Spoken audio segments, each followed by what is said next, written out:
Time to go.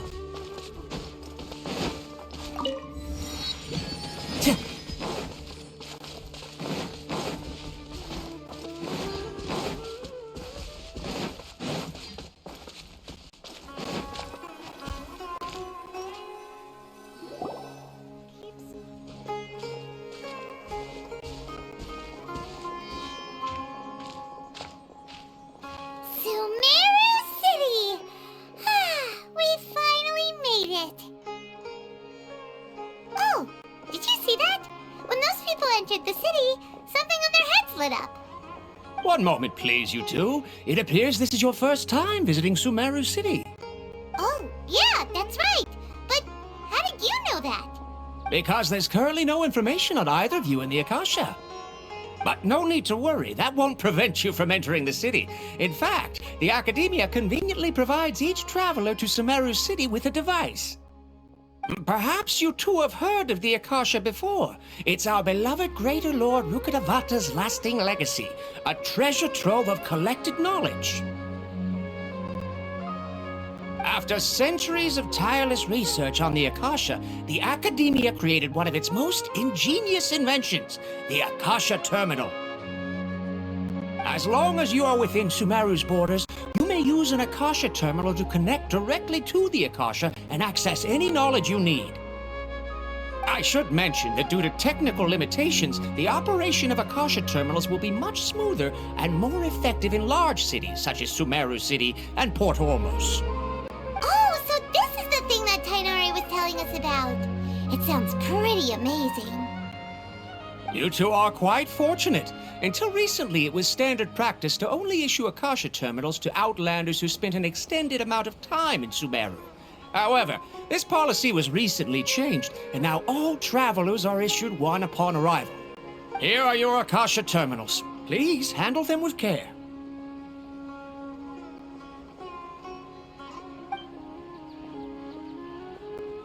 It kinda looks like a leaf.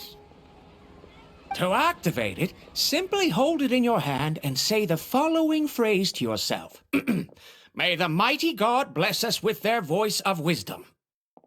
Oh, since this little doodad lets you access knowledge, maybe we can use it to find a way to meet Lesser Lord Kusanali. Let's give it a try. Ahem. May the mighty God bless us with their voice of wisdom.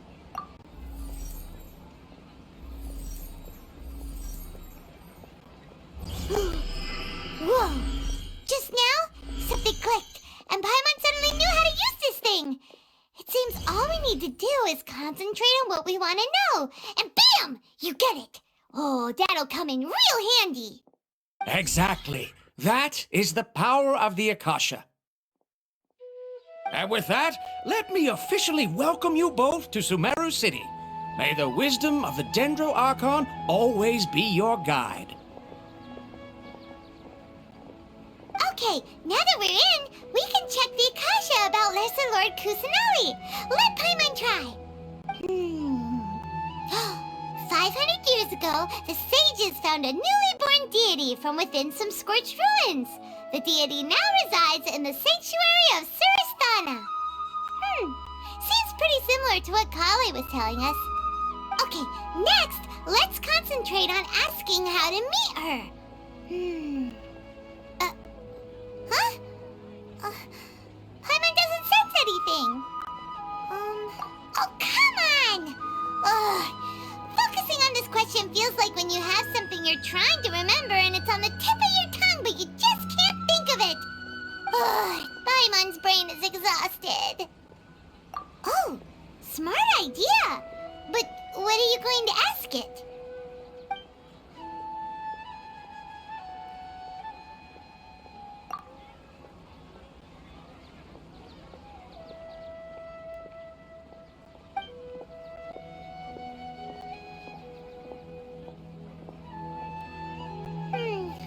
You too?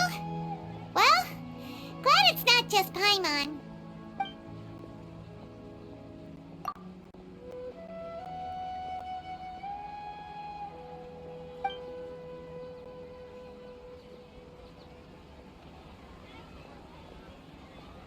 Huh. Could it be because because we're Outlanders and we've only just arrived in Sumeru? You know, maybe we're not qualified to receive an answer to this sort of question or something.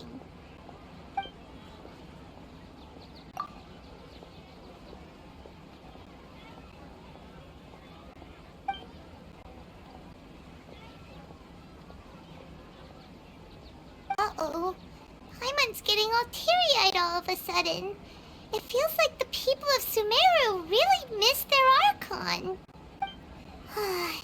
Well, seems no matter which way we try, we can't find anything that'll lead us to Lesser Lord Kusanali.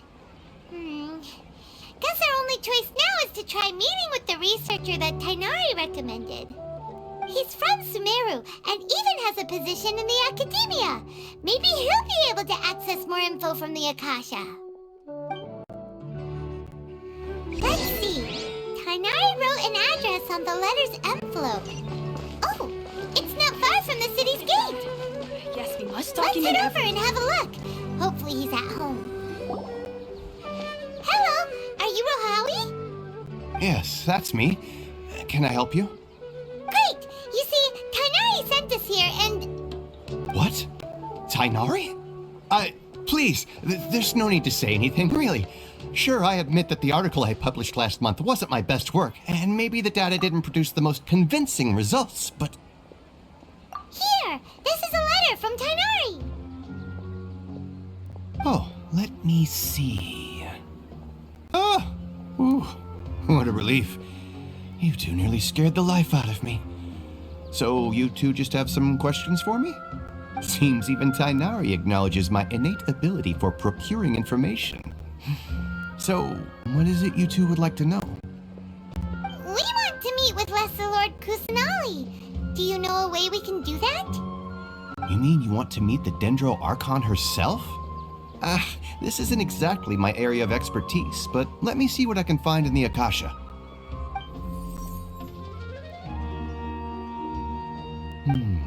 Sorry, the Akasha didn't respond to my query. What? You too? But what about your abilities for getting information and all that? Paimon was sure you'd be able to access more info than we did. Well, as I said, this isn't my area of expertise.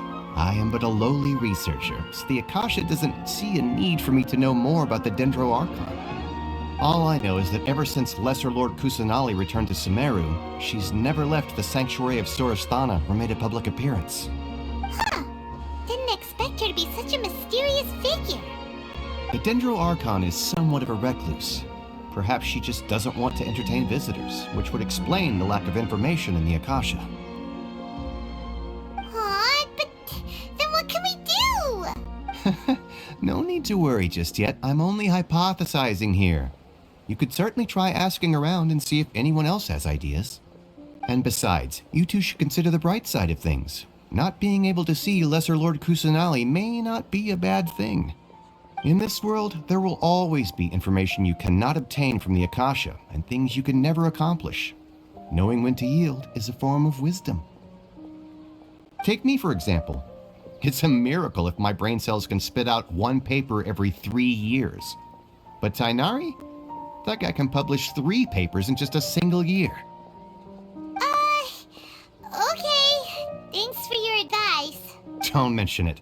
If you two ever want information about things like who's been promoted within the Academia or relations between the 6 great sages, come find me. Hey, come on. This is a survival skill at the Academia. Oh, Paimon's expectations were pretty low, but this is so low it's like digging holes in the dirt. So what do we do now? Even if we want to talk to someone, we don't know anybody here. Huh?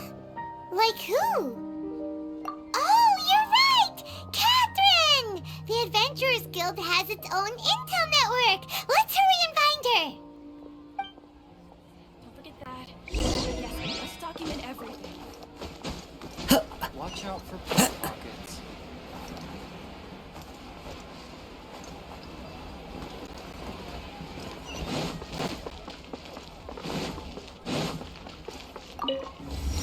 Time to go.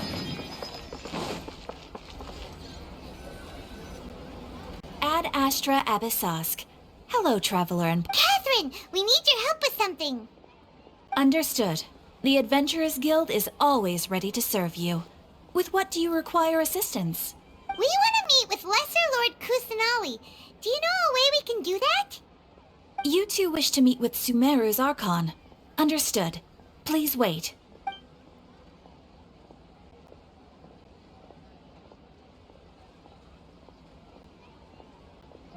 I apologize, but I am unable to call up any relevant information in the Akasha. I'm also unable to locate any pertinent information in my personal memory. Aw, another dead end. Well, if Catherine can't help us, then we really don't know anyone else to ask now. Please do not worry. I may know of someone who can help you two. In Sumeru, the Adventurers Guild does not serve as the vanguard of information. Rather, there are numerous active mercenary groups collectively known as the Eremites. They take on various contracts and work all across Sumeru, so they naturally accrue intelligence. An Eremite brigade called the Corps of 30 is in charge of Sumeru City's defenses. Not only are they the oldest brigade, but they are responsible for managing and coordinating the affairs of all other mercenary brigades. Corps of 30? What a weird name. Supposedly, they are named as such because their ranks numbered 30 at their inception. Asfant, an advisor with the Corps of 30, maintains good relations with the Adventurers Guild. Though he's already retired, he and his words carry great weight within mercenary circles. If you'd like to get in contact with him, you can find him at the Corps of 30's headquarters, the Citadel of Rexar. You're welcome. I wish you two the best of luck. We look forward to your exploits in Sumeru. All right, off to the Citadel of Razor we go!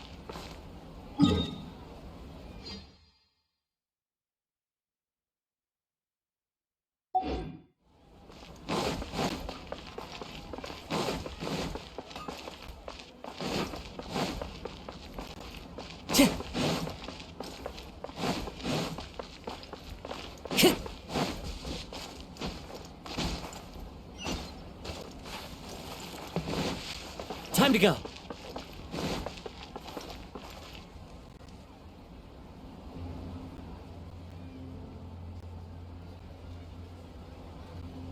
Welcome. The Adventurers Guild told me to expect you two. It's nice to meet you, Asfand. We'd like to ask you about something.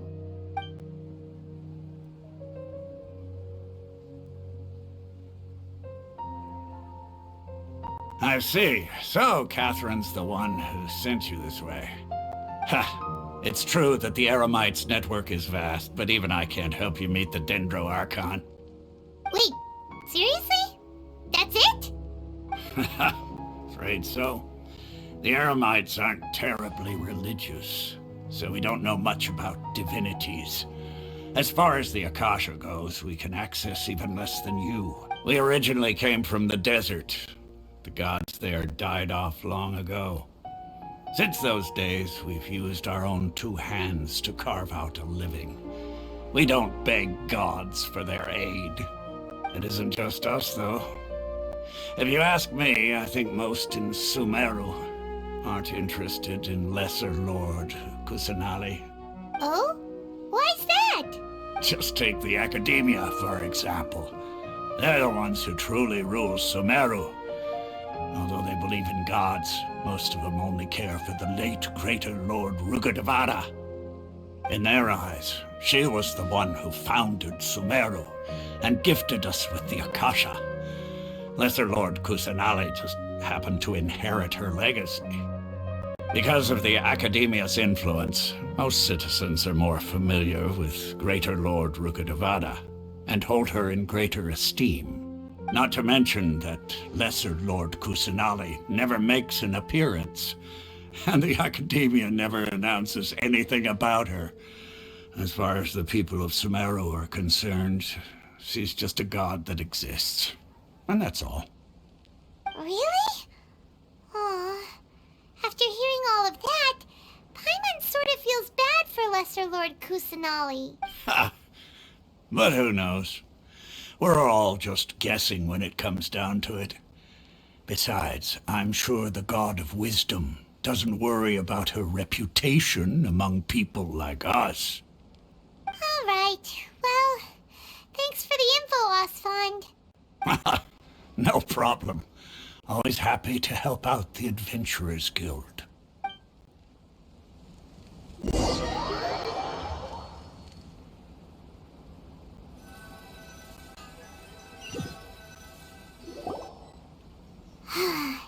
Seems Osfond was right about most people's attitudes here.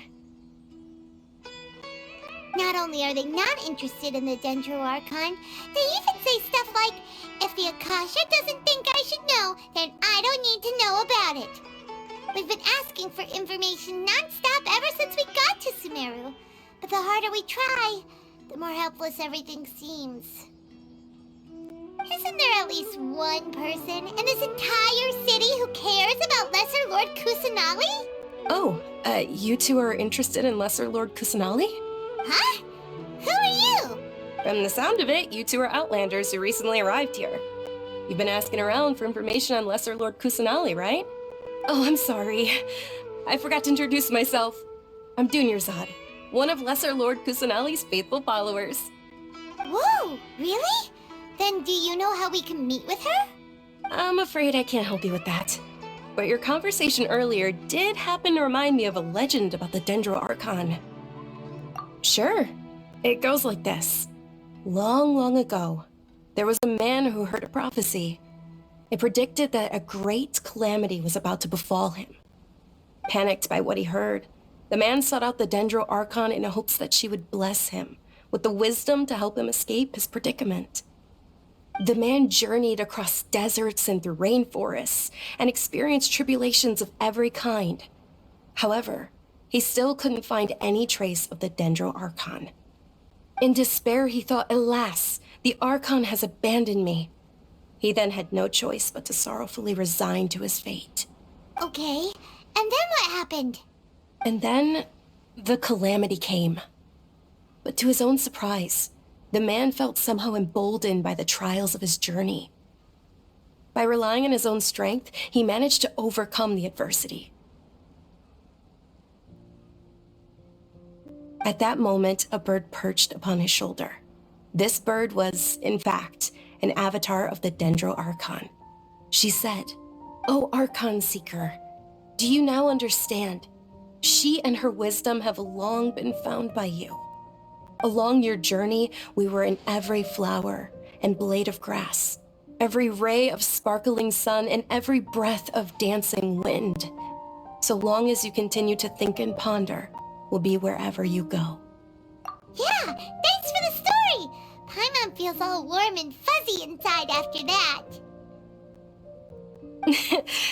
In a way, it seems like this story is also one of the Dendro Archon's avatars. Dunyarzad, since you worship Lesser Lord Kusanali, can you tell us anything else about her? Of course. So did you two know that, I'm terribly sorry, but it seems something's come up now. Let's chat another day.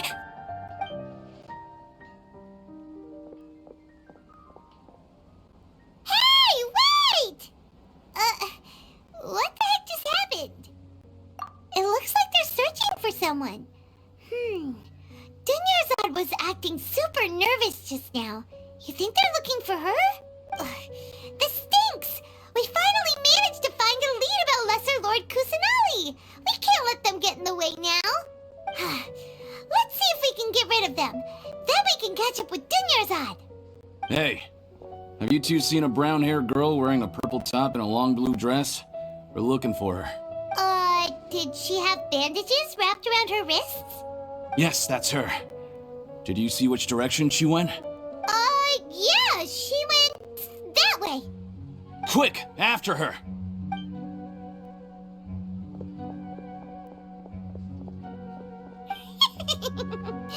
That should keep him busy for a while. Let's hurry and find Dunyarzad.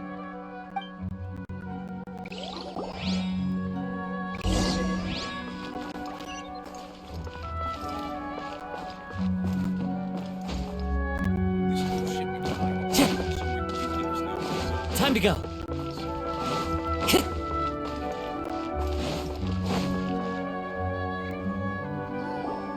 There you are, Dunyarzad.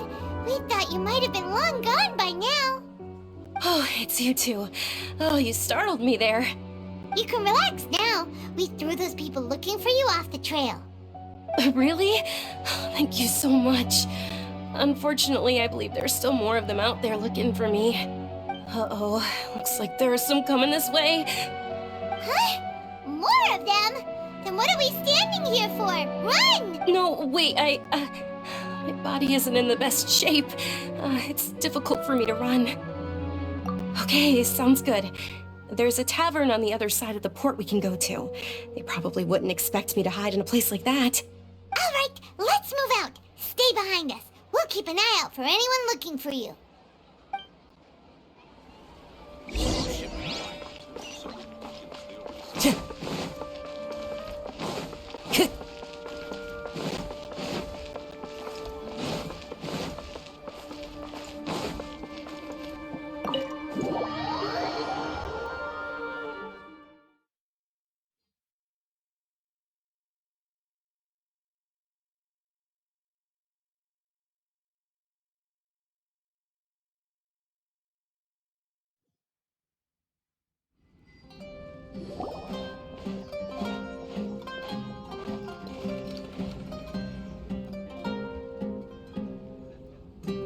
We made it. Oh, they shouldn't be able to find us now. Wait, stand down, Dia.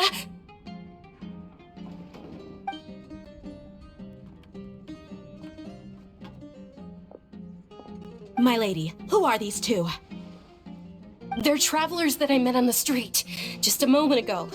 They happened to notice that you were all searching for me, so they helped me hide. I see. In that case, you two should scram. There's nothing here for you. Wait a sec. Who the heck are you? And why are you shooing us away? I'm Miss Dunyarzad's bodyguard, here to see that she returns home safe and sound. My lady, let's get going. You've been gone for so long that your parents are worrying themselves sick. And if I refuse to go with you? It'd be easier for the both of us if you cooperated.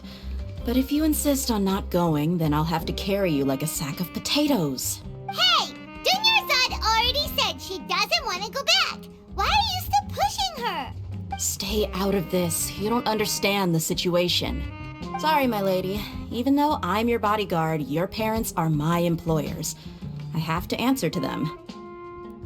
How much? Wait, what? How much more do I have to pay you to become your employer? So you never listen to my parents ever again. Double? A triple? Give me some time. My lady, this isn't about Mora. I don't know what you think of us eremites, but let me say this. I like Mora, but I'll never go against my principles. That's why I'm here looking for you. Sure, it's an order from my employer, but my conscience was also telling me it's the right thing to do.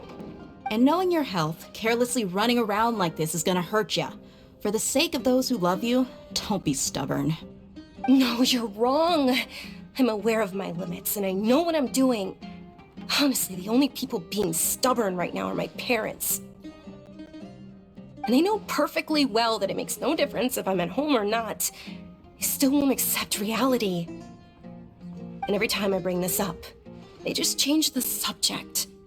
Dia, you've been living with us a long time already. This should be old news to you. Dia, I know it hasn't been easy for Mother and Father, and I'm grateful for everything they've done for me. But there's someone else in this world I'm also grateful to, because she saved me. The love I have for her is the same I have for my parents. This is my life and my last chance. So I want to do something meaningful. My lady, are you sure what you're doing now is meaningful? Yes, I'm sure. At least, it is to me. Fine, I won't ask you to return home anymore. But let me make something very clear. I'm only— Thank you, Dia. Don't worry about it, my lady. I did say that I like Mora. Besides, that's our next topic of conversation. Today's little excursion caused such a ruckus that every single bodyguard at the estate was deployed. It wouldn't be easy to hide things from your old man. Since this definitely won't be your last escapade, here's a little tip. You should at least make it look like your room and things are still in order when you leave. Also, you'll need someone to cover you for when you're out and about. So, I'll let you hire me, my lady. This way, everyone wins. As for the pay, let's say half of what your father pays me. We can settle the bill when we return to the estate. Okay, deal. Yay! Looks like they've reached an understanding.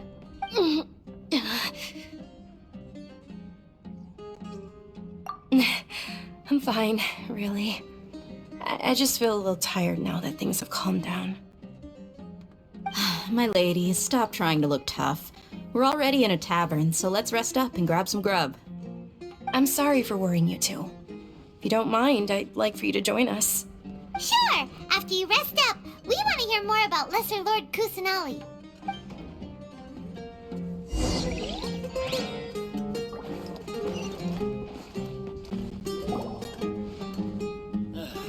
You just can't beat the... Ha! Well, if it isn't Dia. Haven't seen you in nearly half a year. Word on the street is that you're a bodyguard for the Homayani family now. Ha! Don't you find that kind of work boring? Nah, you get used to it. How about a menu over here? You got it. Huh? Isn't this little Miss Homayani herself? We don't get to serve personages like you very often. We'll be sure to prepare our very best. Thank you, sir, but there's no need. I don't have a lot of mora on me, and I really ought to save as much as I can. But please bring these two the best food you have. They're my new friends, so I want to be a good host for them. Yeah, we're already super grateful for everything you told us about Lesser Lord Kusanali. How about our coconut charcoal cakes? They're our signature snack, and they run cheap. Look, other customers over there are eating some now. They look kind of burnt and dry. Paimon will pass. Hey, come on! Paimon has personal preferences too, you know.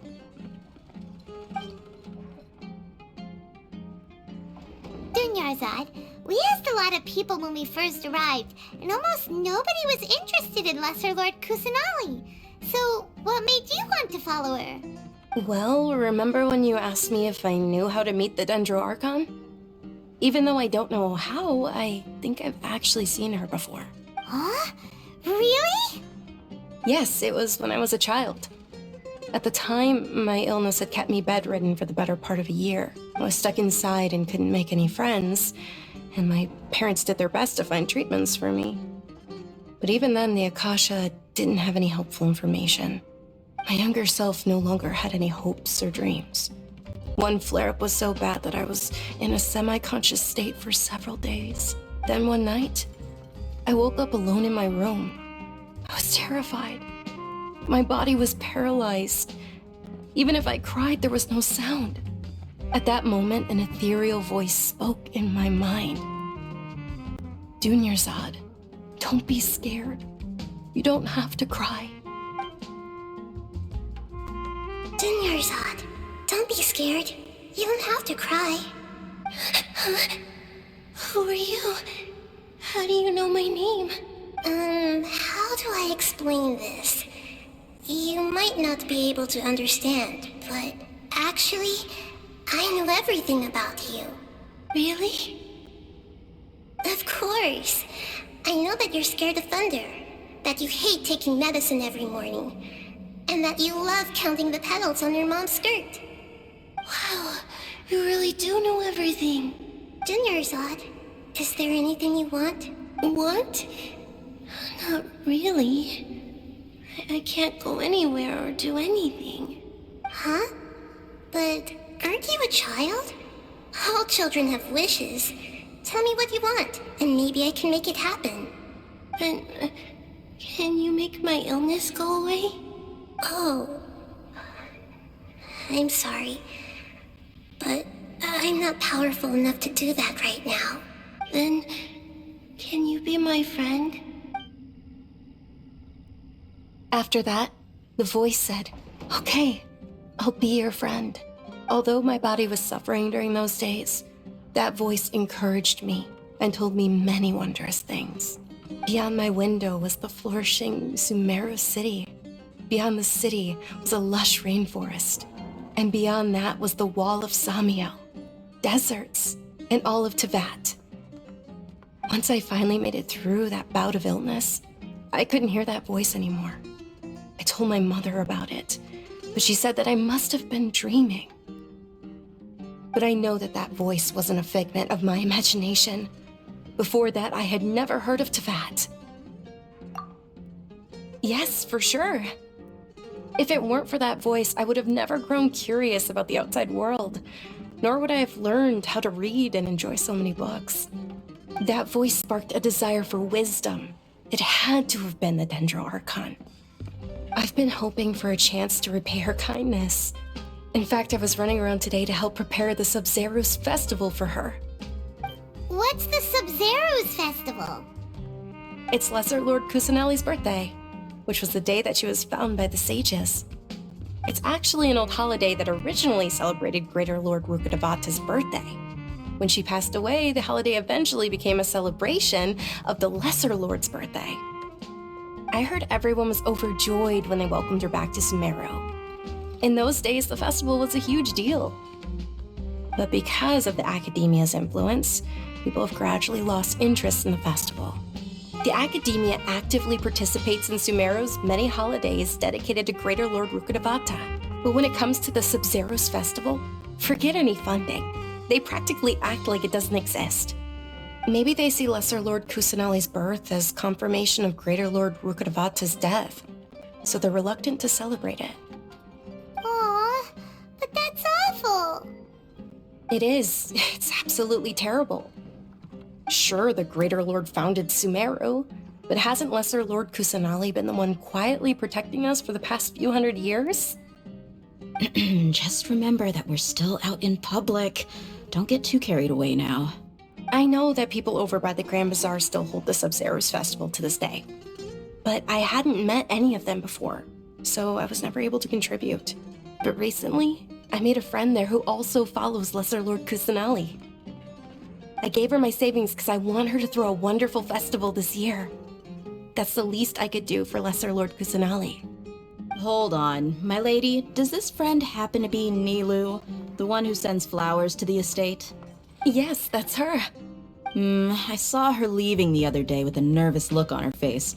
It seemed like she was hiding something in her arms. Did you give her something? Yes. Initially, I didn't have much more prepared, so I had Nilu sell one of my skirts. I've agreed with Nilu to meet up at the Grand Bazaar today and see how things are coming along. Dia, would you accompany me? Sure. That's quite the trip, though. I'll carry you. No, that would be too much, even for you. You might as well just accept the lift. If I let you walk, who knows how long it'll take us. And if anything happens to you, then I'd really never hear the end of it from your father. But of course. Nilu will be thrilled to hear there are more people interested in Lesser Lord Kusanali. Your perspective is just tunnel visioning.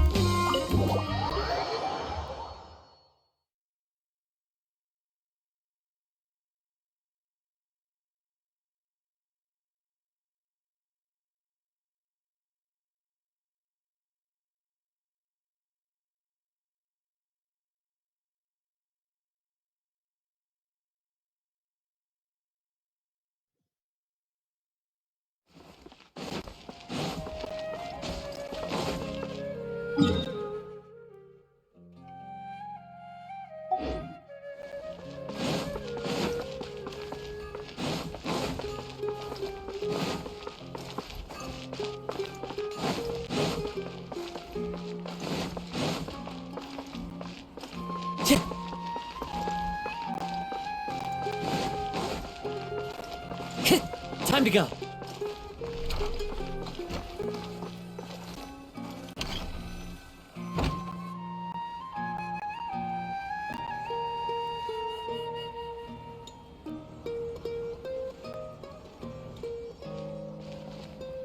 Sorry I'm late, Nilu. Oh, Dunyarzad. It was taking you so long that I assumed you got trapped at home, but you made it in the end. Uh-oh. But if Dia's here, that means you got caught, right? You could say that, but everything worked out. She's on our side now. Not completely. Oh, and who are these two? Oh, meet the Traveler and Paimon, my two newest friends. They're visitors who just arrived at Sumeru City and are looking for information on Lesser Lord Kusanali. So you're followers from another land? That's wonderful. You two absolutely mustn't miss the Sub-Zerus festival. By the way, Dunyarzad, we've already started decorating the Grand Bazaar. It looks spectacular, thanks to your generous contribution. You're very welcome. It's the only thing I could do. Do you still have enough Mora? Probably? But don't sweat it. We've already finished renovating the stage. Come on, I'll show you. Into the wind. In my opinion, Shoots is the best. Wow! This place is amazing! Not bad. Last time I was here, the stairs were full of holes. The stairs were nothing. A little while ago, we discovered that the tree above the stage had a huge chunk of bark ready to fall off. Mr. Zubair was worried sick. We reported it to the academia many times, but they never sent anyone to deal with it. We didn't want anything bad happening, so we were going to cancel all the stage performances. Oh, probably because it was the theater asking. The academia looks down on performers like us. They probably think it would be best if the theater closed down completely. We can't let that happen, though. Not only would everyone involved in the theater go hungry, but then we wouldn't be able to hold the Sub-Zerus festival anymore. Thank the Dendro Archon for Dunyarzad. With the more she gave us, we hired someone to patch up the tree, and we also gave the stage a much-needed makeover. The stage is going to be even prettier when it's festival time. I can't wait for you to see it. And I can't wait to see you on the stage. You've been practicing so long already. It's almost time for your dream to become reality. It's our dream. I'll do my best for the two of us. Nilu, what are you gonna be doing at the festival? She'll be dancing the dance of Sub-Zerus, the most important performance at the Sub-Zerus festival. Dunyarzad, have you told them the origin of this holiday? I only told them about the Greater Lord and Lesser Lord so far. Okay, then I'll tell you two about how this holiday came to be. According to legend, the Sub-Zerus festival was originally the Goddess of Flowers' birthday celebration for the Greater Lord. A long, long time ago, on one of Greater Lord Rukut, some of the gods got drunk. One started playing music, and the Greater Lord started singing, so the Goddess of Flowers began to dance. As she danced upon the grass, countless beautiful padisaras began to bloom wherever she stepped. Those brilliant purple flowers became her dazzling stage. All the gods clamored, "Oh, if only time could stop at this very moment." Of course they did. When people mention the gods, they always think of the Archon War. But Sumeru's gods also had happy times. Although they aren't around anymore, they're preserved in our tradition of dance. This outfit I'm wearing is apparently based on how the Goddess of Flowers looked. Though we're just tiny people compared to the Divine, we still have to do our best to make sure that the birthday girl feels loved on her special day. Nilu, you of all people will definitely be able to convey our well wishes to the Dendro Archon. I also noticed that you went the extra mile and scattered padisaras around the stage. They symbolize the Goddess of Flowers, after all. It's just a shame that all the real padisaras went extinct after her death. Yeah. The Greater Lord brought forth padisaras in memory of the Goddess of Flowers. But she ultimately could never truly replicate that beautiful purple. Thinking about the Goddess of Flowers dance makes me wish I could have seen it. If my stage were anything like that, I'd be thrilled if I had just 2 real body Saras on the stage. So, Traveler and Paimon, what do you think?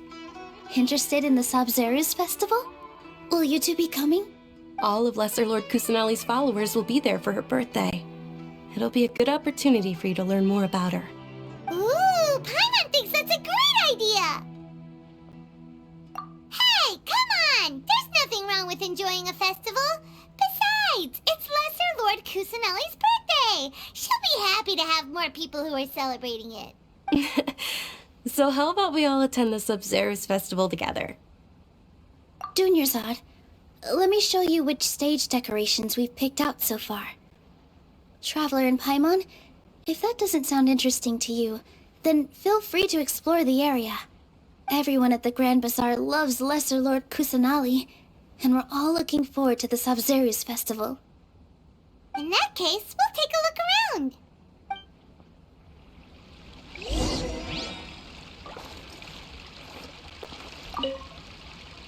Whoa! What's with your yellow hair? And why do your clothes look so funny? Are you an Outlander? Did you know that the Sabzeruz festival is about to happen? There'll be loads of fun things to do at the festival. But the best...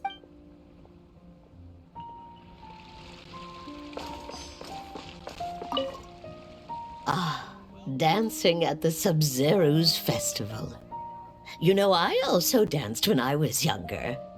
As a child, I even asked my grandmother why we performed the dance for the Lesser Lord when it was originally done to honor the Greater Lord.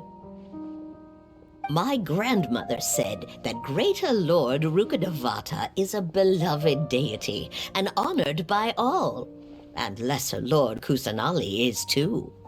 If the goddess of flowers ever knew Lesser Lord Kusanali, then she would certainly have wished to be her friend and hold celebrations for her too. The Sabzeruz festival has been losing its appeal over the years. That is, until a wealthy benefactor stepped in this year and brought the festival back to life. I heard she forked out a lot of mora to make it all happen.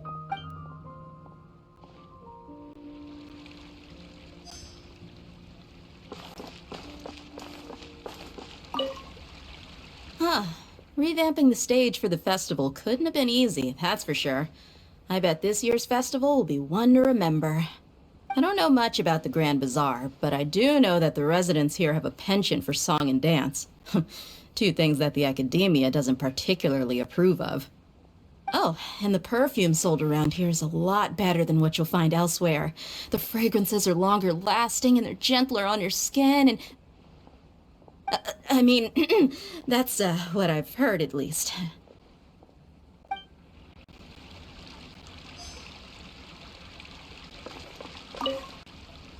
Things are really shaping up, and there's a buzz around the festival this year. We're expecting people from all over to come by this year and buy things during the festivities. Don't be fooled into thinking that Sumeru City has the best of everything. Some festival snacks are only offered here in the Grand Bazaar.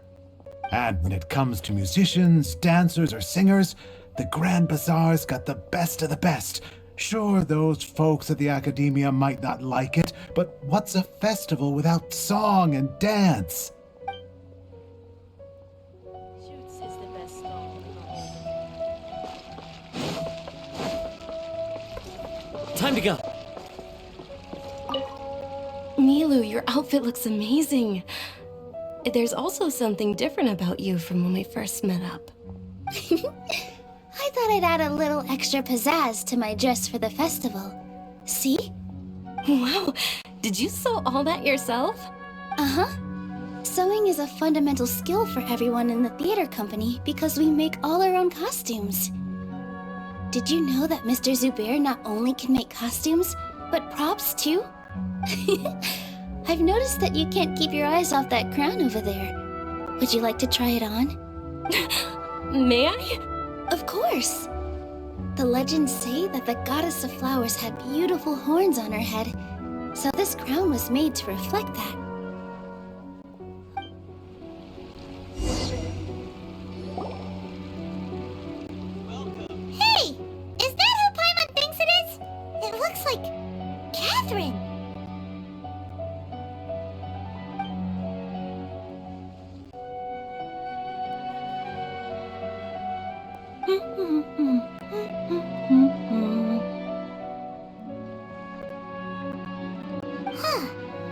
think of it, Paimon's only ever seen her behind the counter at the Adventurers Guild.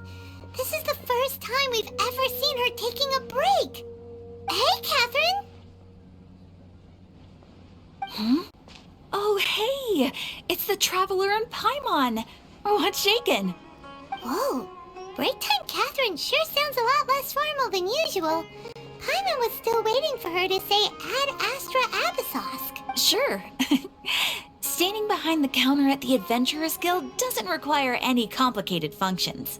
But saying and doing the same old things over and over again can get pretty monotonous. Like watching the same Fontaine movie day after day. But take you two, for example. You travel across Teyvat to enrich your lives and gain new experiences. Well, we enjoy traveling across Teyvat and all that, but we're mainly looking for clues about his sister. Yes, and you should keep searching. Sometimes the answers we're looking for aren't necessarily at our intended destination. Instead, they're found along the way. Huh. Haven't we heard someone say something pretty similar recently? Anyways, what brings you out here, Catherine? No, not particularly. I guess you could say that I'm loving the recent atmosphere here. If festivals bring happiness to everyone, then that's where their true value lies. Oh, it looks like it's about time for me to be heading back now. Alright, we'll see you next time at the Adventurers Guild. Oh, by the way, thanks for connecting us with the Eremites. We've already made some great friends in Sumeru City thanks to you. I'm sure you two will get along well with the people here. You've already been blessed by the element of Dendro after all. See you around.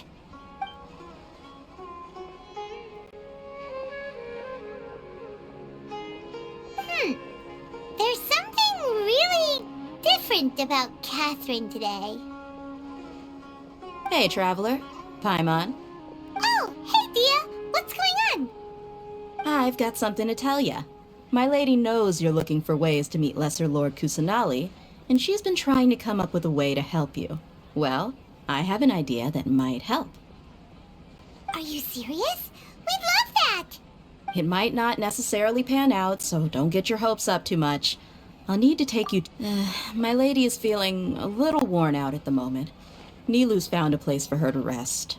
After I take my lady home, let's meet in front of the Citadel of Regzar. Sounds like a plan! Let's head over to the Citadel of Regzar and wait for Dia!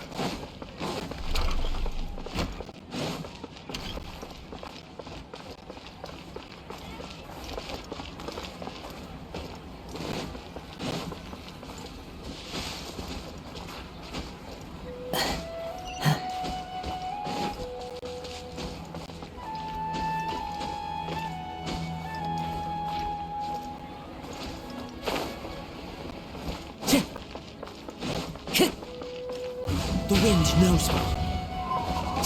Time to go.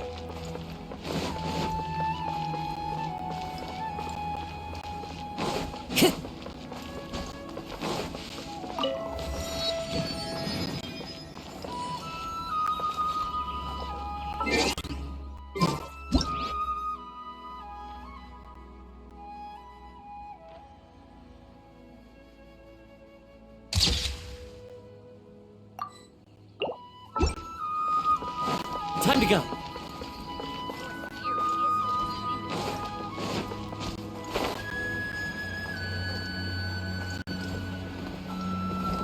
Follow the wind. Yeah.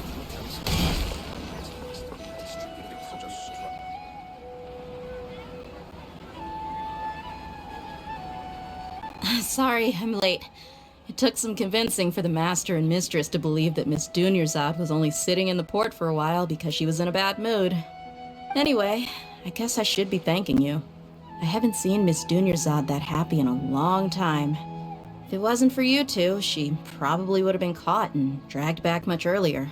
You sure sound a whole lot nicer than when we first met, Dia. Who would have thought you had such a soft spot for Dunyarzad? It's called being a professional. I'm a bodyguard, and I work for whoever's paying. Look, Dia's blushing. Listen, you two. I don't expect to be working for Miss Dunyarzad very long, but I hope to finish things on a positive note if possible. Let's cut the chit-chat and head into the Citadel. We'll see if the person I know has a way for you two to meet with the Lesser Lord.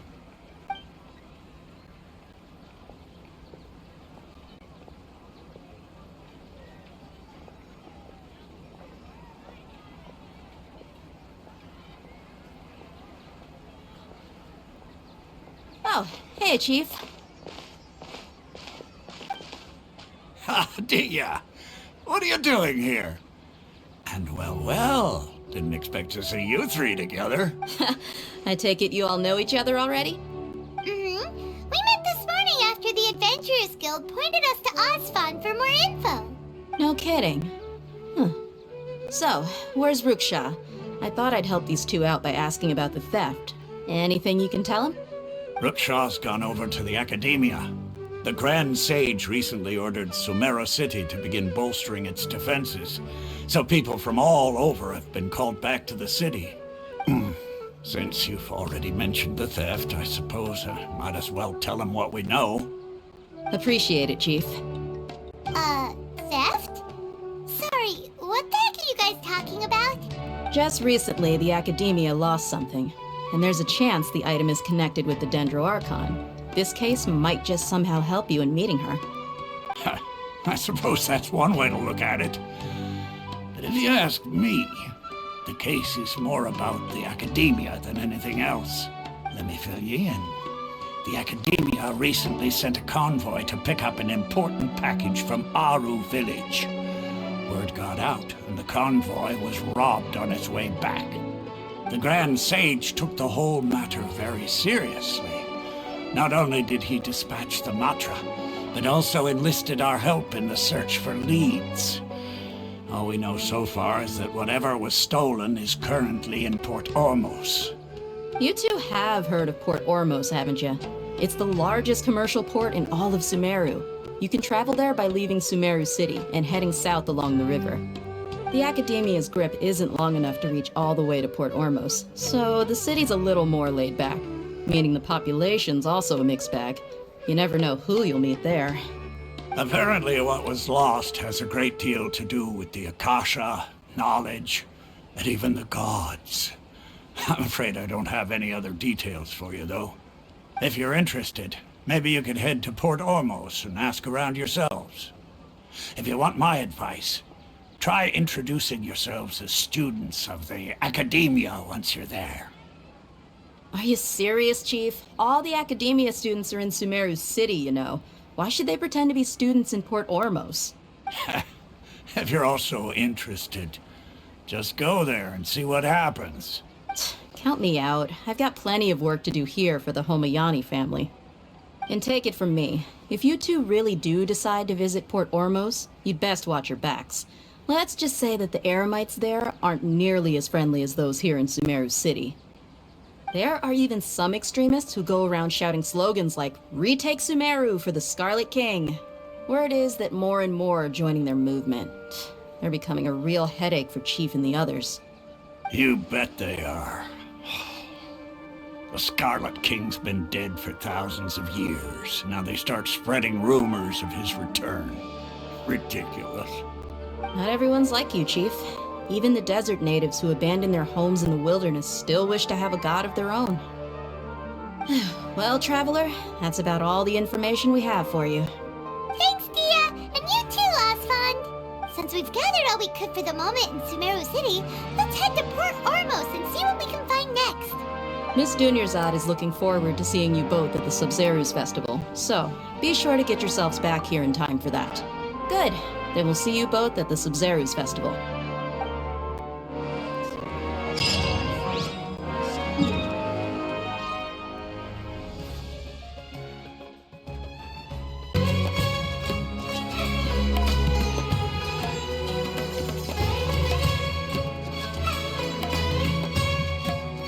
Come and have a good look yourself.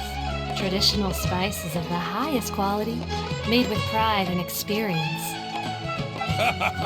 You've got a deal. I can't thank you enough for always looking after my business. Believe me, I'm not making this up. Several Eremite mercenary groups are nearly in open conflict, but does the core of 30 care? And that's not all.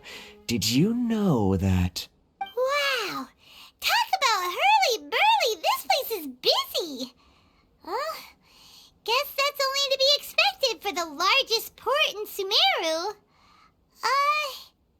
Maybe it's because of what Dia told us earlier, but Paimon can't seem to shake the feeling that there's also danger lurking in these crowds. Ooh. Let's get our bearings so we can start looking for leads. We know that whatever the Academia lost is related to the gods. But other than that, we don't have much else to go on.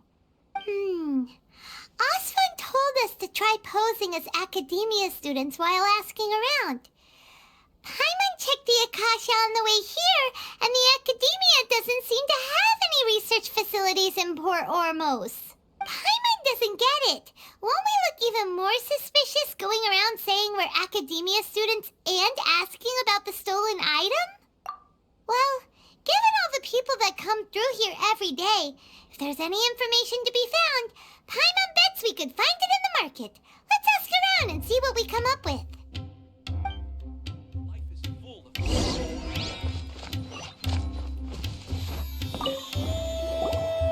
Welcome. How can I help you two? Hi there. We would like to ask you a question.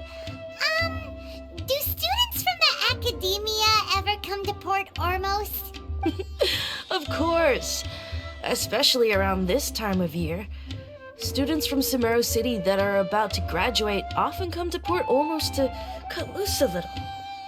Many people often talk about how hard it is to get accepted into the Academia, let alone graduate. But those who finish their studies and go on to become full-time researchers at the Academia have it even harder. Sure, we may not be Sumeru City, but Port Ormos offers beautiful scenery and a stress-free environment. Some even say it's good luck to come to Port Ormos, so students and researchers come flocking here when things get to be too much at the Academia. You see over there? Those are students from the Academia. They've been looking worried and miserable ever since they got here a few days ago. If you ask me, the life of a merchant is better. So long as the Akasha teaches us what we need, then life is good. Those students seem to be discussing something. Let's see if we can listen in.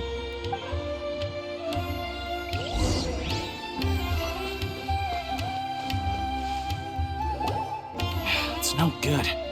I've tried asking around, but I haven't been able to learn anything useful. Not to mention that a bunch of scary-looking Eremite mercenaries have been posted along the streets now. There's been a lot of fighting between the different Eremite factions in Port Ormos. If we choose to move on our own, then it would be wise to steer clear of them. Especially the group that's constantly shouting some stuff about the Scarlet King and some resurrection. I've even heard that the Citadel of Regzar is starting... They're called Ain el Akhmar. Today, I heard that the thing we're after might be in their possession at the moment. Wait, come again? Don't you see? Many of the Eremites in Port Ormos deal with trading this kind of thing. They're usually pretty wary of outsiders, but not so with students of the Academia. It's because the kind of goods that students are looking for aren't the kind of goods that Eremites are after. As long as they know you're a student, then deals can be made. I've heard that Ain al-Hakmar likes to set up shop at the Jafar Tavern. Supposedly, if you're willing to part with 500,000 Mora, they'll give you info on anything. Wait, did you say 500,000? If information alone costs that much, then how could we ever afford to buy what we're looking for? I guess we might as well give up on trying to graduate this way. I wouldn't worry too much. Our field of research is very niche. Who else could possibly be after that kind of shady knowledge? I bet it's practically worthless to anyone aside from us.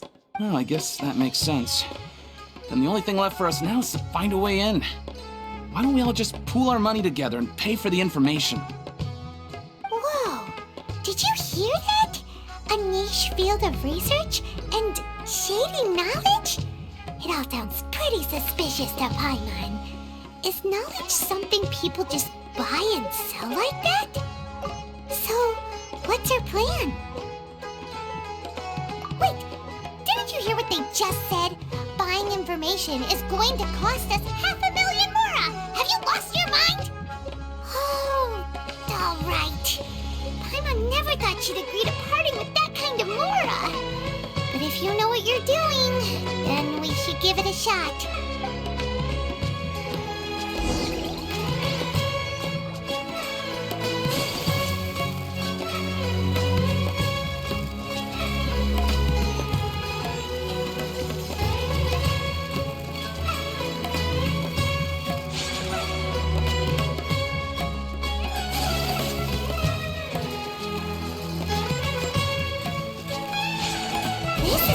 We heard those students talking about. Let's find a seat somewhere and... Oh, you've arrived. Please, take a seat. So, they think that they can go toe-to-toe with the boss? Ha! Once we reclaim the power of the Scarlet King, they'll be the first that the boss punishes. They're nothing to be afraid of. Our main rival now is the Caracal Battalion. They've also amassed a significant amount of mora this time, so we mustn't underestimate them. How can the Caracal Battalion compete with the boss when they're nothing but a bunch of money-grubbing opportunists out for a quick mora? Yeah, with boss's fervent devotion, he'll be able to use this power to bring our god back this time. Huh. All these guys talk about is the Scarlet King, so they're probably the ones we're looking for. Greater Lord Ruka Devata. That traitor and her followers must not be spared. The day will come when the Scarlet King exacts vengeance on Sumeru, and all of them shall be punished. Yeah, Paimon was wondering what they meant too.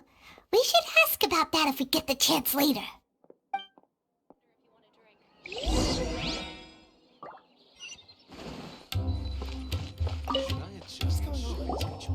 Huh? Who are you? What do you want? A traveler? Now's probably not the time to talk about that. Didn't the student say Eremites are wary of outsiders?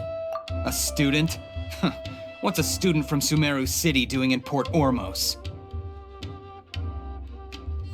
Ah, well, if it's info you want, you've come to the right place. The question is, can you afford it? Huh? What is this, some kind of joke? Oh! Sorry! He must have grabbed the wrong amount!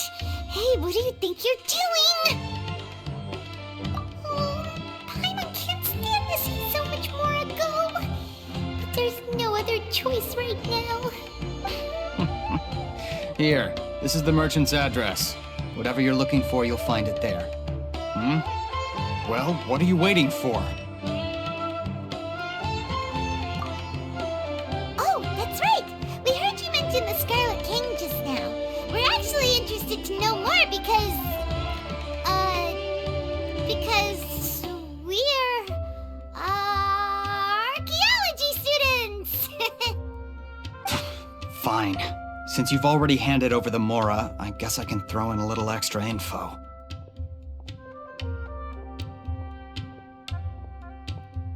As you can see, members of Ain al-Ahmar are devout believers of the Scarlet King.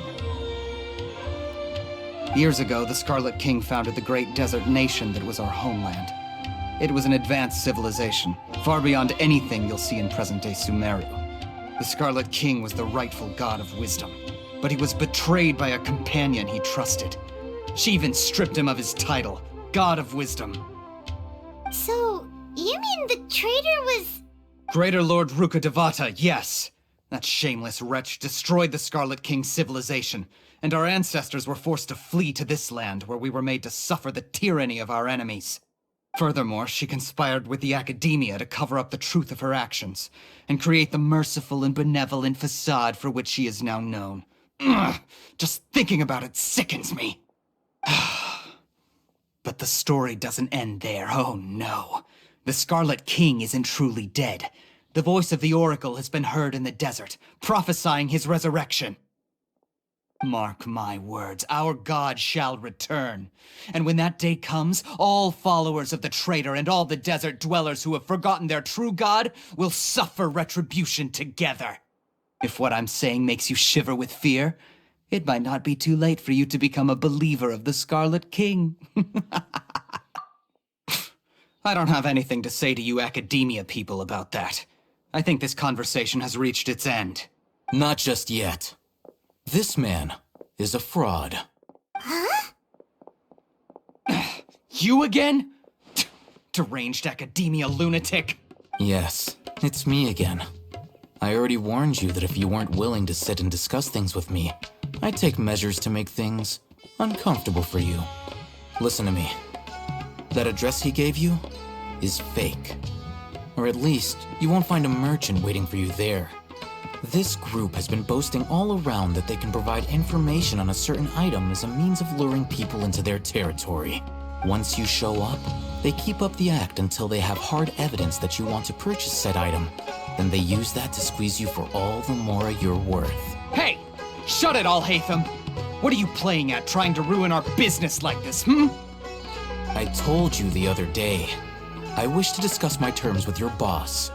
Ha! The boss made it perfectly clear that he won't negotiate with you. Yes, and in no uncertain terms. But that was then. It does not preclude him from changing his mind in the future. I'm warning you, don't push us, or this could get ugly. We don't usually get rough with people from the Academia because it just complicates things. For a lunatic like you, though, we might just have to make an exception. If you're suggesting that we escalate this from a verbal exchange to a physical one, I accept. After all, even the Archons used war to negotiate the ownership of Teyvat. If, on the other hand, we can't agree on any means of negotiation at all, then I'm afraid my next course of action will sting a little more than the mere falling through of a few business deals. I will jeopardize the Eremite's reputation, which I know you value above all else. I am quite confident that if I began to take such action, your boss would willingly approach me himself. However, I fear that by then, some things will have happened that cannot be undone. Also, a word of advice. I suggest you tell your boss exactly what happened here today. Otherwise... What did you say? Consider this. Have I ever failed to follow through on my word in the past? This guy is really out of his mind. Okay then. If you really have a death wish, let's meet a week from today. The pier in front of the Pharos Lighthouse, 4 o'clock in the afternoon, sharp. Don't expect us to hold back. Not so fast. First, you return the 500,000 mora to them.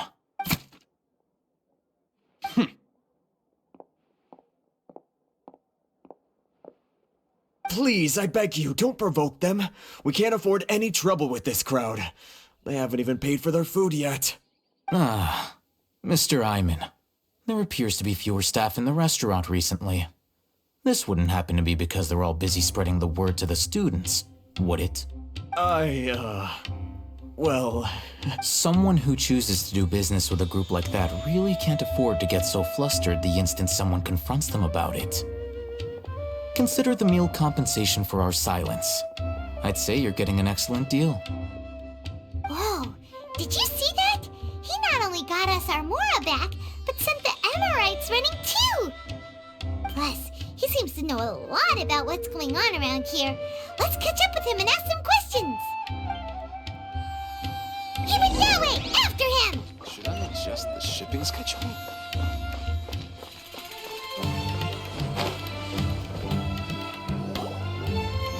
Wait up! It's Al-Haytham, right? What do you want? No need for thanks. My goal was to get to them, and you two gave me just the opportunity I needed. We're even. Oh, I advise you to keep your distance from them. Since they weren't able to make off with your Mora in the end, they might harass you again in the future. All right. Goodbye. Hold your horses! We still have something to ask you about! Since you tore through their scam right in front of them, you must know the real story about certain something, no?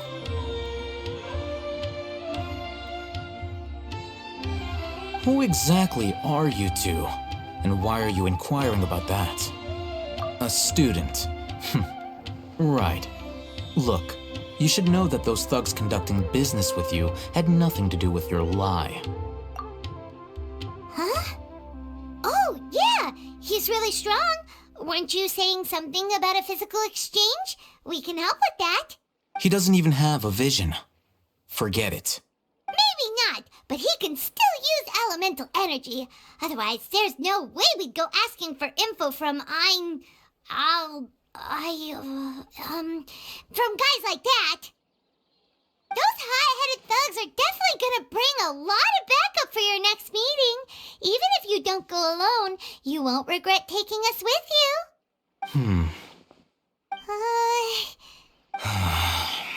All right, I accept. Got a pen and paper? If you're searching for someone who sells that kind of merchandise, I'll give you one of their addresses, and you can try your luck. We'll reconvene at the appointed time by the pier. It doesn't matter if you show up or not. So, since you were happy to give us this merchant's information, does that mean you can tell us exactly what we're after? You were willing to part with 500,000 Mora for something and you didn't even know what it was? Okay. Well, if you truly are as skilled as you claim, then you can beat the answer out of them when they become hostile. Look, if you've been making inquiries, then you have to know something by now. Tell me what you know so far, so I don't waste time repeating information. We know it's connected to the academia somehow, and that not only do the Eremites deal in it, but some students want to get a hold of it too. What else? You know almost everything there is to know, but you're unable to compile this information because you've never seen the object before. This is what you've been looking for. Paimon can't tell what it is. It looks like some kind of ornament. This is a knowledge capsule. To put it simply, it's a vessel that can store a fixed quantity of canned knowledge. It's like a miniature Akasha. Anyone who links it to their personal Akasha terminal instantly becomes privy to its contents. Correct. Anyone. Unlike the Akasha, which heavily regulates who can access what information, knowledge capsules confer their contents without any requisites. That's amazing! It's essentially a convenient and harmless vestibule for knowledge. Unfortunately, it's illegal in Sumeru to privately possess or trade them. They were created as a means for scholars to transfer knowledge gained from Irminsul into the Akasha, and are intended to be destroyed immediately after use. But despite strict regulations, some of these knowledge capsules will always escape destruction. After all, there will always be those in this world who are dissatisfied with life as designed for them by the Akasha and wish to change their fate. Over the past century, a wide variety of canned knowledge has been leaked from the academia. Now, in Port Ormos, the valuable ones are a means to Mora for the Eremites. Meanwhile, those which the Eremites deem to be useless to them occasionally prove useful to the common citizens and hapless academia students. Well, I think that about sums it up. Oh, so that's your true objective. With our current arrangement, I don't believe I can offer an answer. You're still resolved. Fine. Let's talk somewhere with fewer people.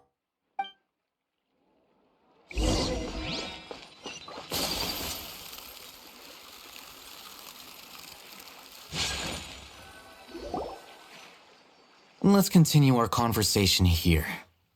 If you wish to learn more about the knowledge capsule that the Academia lost, then you must help me with something. I need you to find someone named Dory, a traveling merchant.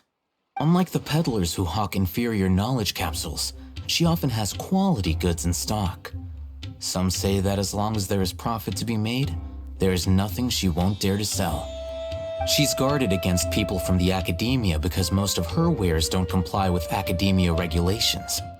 I think she blacklisted me. I met with her informant, but it soon became clear that they had no intention of letting me get any further. Become one of Dory's customers and earn her trust. This is my condition for further collaboration. Why do you want us to meet with her? Until you complete this task, you don't have question privileges. Fine. So how do we go about doing this? You two are outlanders who haven't been here for long, so Dory should view you as safe clients. I'll give you the informant's address and their contact password. Beyond the password, though, I have no way of knowing what other tricks she might have up her sleeve. You'll have to improvise. This is kind of nerve-wracking. The true challenge begins after you meet her. She has a keen nose for Mora and a shrewd eye for wares, and she only likes customers who she deems to have good taste. I'll prepare some funds for you. Buy her highest quality wares and earn her approval. But we only just saw a knowledge capsule for the first time. We don't know how to tell which ones are good and which ones are bad. Is that something we can learn quickly? That's true. Have you two heard of elemental sight? Oh, that's a surprise. Guess I'll have to hold you in higher regard. Anyway, that ability should resolve your issue.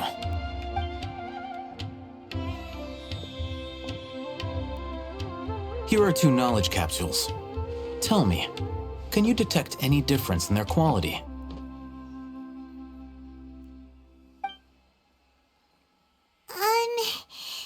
They look the same to Paimon. Try inspecting them with elemental sight. How'd it go? Did you see anything? Rumor has it that higher quality knowledge capsules generally appear brighter when viewed through elemental sight. That's because knowledge originates from Irminsul, the root of Dendro power itself. The more powerful the knowledge, the richer it is in Dendro energy. However, some canned knowledge with a high concentration of elemental energy is of little use in contemporary times, so those capsules are of little value. Using elemental sight is merely a stopgap measure, but it should suffice for earning Dory's trust. That sounds pretty impressive. Here's a sheet with the informant's location and contact password, and here is the Mora for purchasing canned knowledge. Don't be cheap. You'll need to spend to catch Dory's eye. If there's any Mora left over, just keep it. Oh, and be sure to exercise some caution. There have been Matra present in Port Ormos lately. Your efforts will be for naught if they catch you. Matra? They belong to the Academia's regulatory body. They also handle cases of illegal canned knowledge transactions. Like I said, the Academia has banned both their trade and possession. The Matra are razor sharp. You're in for nothing good if they lock their sights onto you. If you two want to back out, now's the time.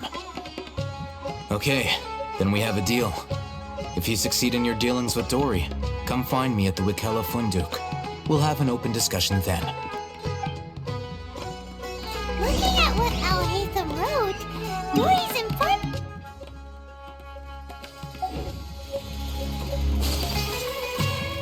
Let's follow these instructions and try to get in contact with him. Hello. What are you two looking to buy? Wait, are you sure you're remembering that right? Paimon doesn't think it was that on the paper. What a unique palate. We have unripe horror fruits, but we usually keep them in the back. I'll have someone escort you. Following the paper got us past the first round. Ronak, these two want to buy unripe horror fruits. Show them to the warehouse. Got it. You two, Please follow me. You two have a fascinating fashion sense. We haven't seen a customer wearing a Sumeru rose for quite some time. Hold on. Let me think. Every ship Sumeru rose means common merch. No, look again. We're obviously wearing morning flowers. Ah, my mistake. I do apologize. Whew. That pop quiz sure was scary. The warehouse is up ahead. Please follow me. The seas are calm and the sky is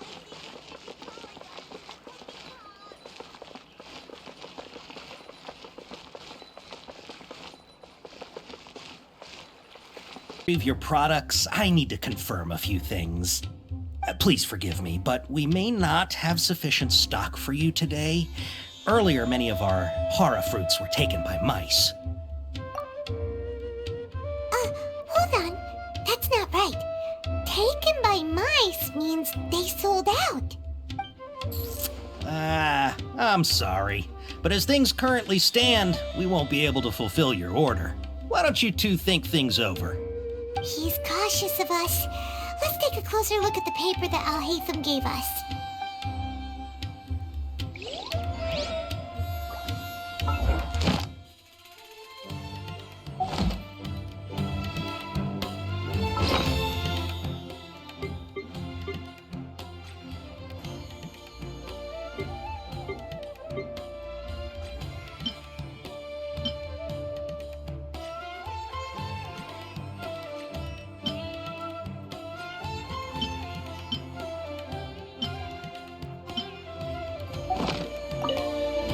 Before I retrieve your product, please forgive me, but we may not have sufficient stock for you today.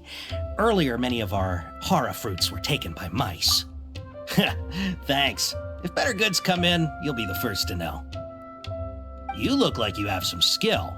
Why don't I pick out some fruits that'll make you dizzy?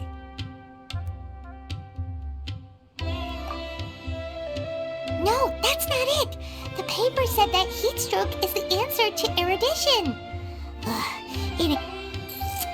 He's cautious of us. Let's take a... Before I retreat, please forgive me, but we may not have sufficient stock for you today. Earlier, many of our hara fruits were taken by mice. You look like you have some skill. Why don't I pick out some fruits that'll make you dizzy? Yep, that's the right answer. But eating hara fruit that makes your head and ears ring sounds like a bad life decision. Would you like your hara fruits to be packaged in the Sumeru City or Port Ormos style?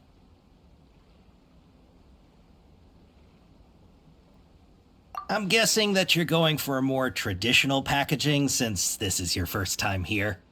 Wait a sec. Sumeru City style means we're only buying a few things. He won't take us to see Dory if we do that. He's cautious of us. Let's take a... Before I retreat, please forgive me, but we may not have sufficient stock for you today. Earlier, many of our hara fruits were taken by mice. Thanks. You look like you have some skill. Why don't I pick out some fruits that'll make you dizzy? Yep, that's the right answer. But eating hara fruit... Would you like your hara fruits to be packaged in the Sumeru City or Port Ormos style? Wow, you two sure are generous customers. We'll be sure to package your products beautifully. Okay, everything has been confirmed. Miss Dory is waiting for you up at... Shoot, it's the Matra! Run! What? The Matra? Where? Al-Haytham said we're done for if they catch us. We gotta get out of here. We don't know this area, so let's follow that informant.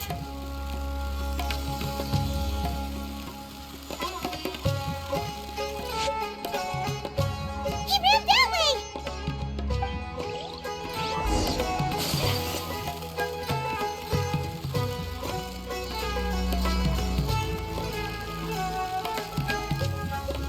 Look, he's over there.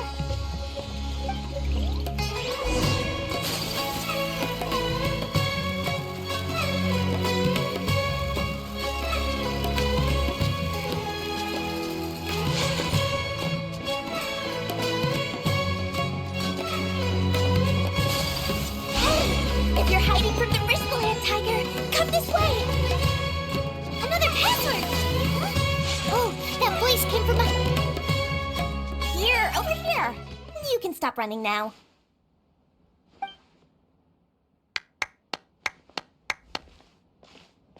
So you were the one who was calling out to us just now. But, are we definitely gonna be safe here? These two good customers wish to buy some horror fruit, Miss Dory. And if there's nothing else, I'll just excuse myself. Oh, very good. Thank you. Huh? Wait, you're Dory? Paimon thought you'd look a whole lot scarier. Hey, what are you trying to say, Princess Pea-Brain? I can be scary enough when I need to be, believe you me. If you don't watch what you say, then you can forget about doing any business. But it seems you two have actually done pretty well so far. Not only did you manage to find the informant, your reactions were also pretty sharp. You don't really look like criminals or anything, but I bet my Mora that you've been involved in some shady dealings, haven't you? Paimon's not sure if that's supposed to be a compliment, but we'll take it. I can't risk doing business with people who start huffing and puffing after just a few paces. No matter how much Mora they might have. Not only will they get caught by the Matra, but they'll also get us into trouble. As decent folks trying to run an honest business. We don't need any of that. Wouldn't you agree? So that's why I prefer to have customers like you. It's your first time here, but don't worry, I won't ask too many questions. Even if you wish to buy enough knowledge capsules to decorate your house with, please, knock yourself out. As long as you have lots of round, shiny Mora, then we're all good. Ah, yes, of course, of course. Go ahead, help yourselves. Voila! Wow, she has a trove of canned knowledge. Whew. She'd probably be in serious trouble if the Matra caught her with all this. What kind of products do you seek, my dear customers? Don't worry, I'm not interested in your reasons for buying. I can, however... Oh, take this one, for example. An analysis of the sociological ideology and dialectics of the Hilichurls. Only 3 people in all of Teyvat have ever studied it, making it extremely rare. It's on sale now for 350,000 Mora. Yeesh, who would want to be an expert in that topic? Or how about the architectural styles and construction methods of Teyvat in the early Archon War period? With this one, you can become an expert in historic architecture preservation and find an excellent, well-paying job in nearly any nation. Ooh, now this sounds like it could be useful. 2 million Mora, and it's yours. No discounts. Whoa, that's a lot of Mora! Of course, you are free to pick whatever your heart's desire. The contents and price of each knowledge capsule are indicated in small text on the body of each one, down at the bottom. Alright, let's try the method that Al-Haytham mentioned.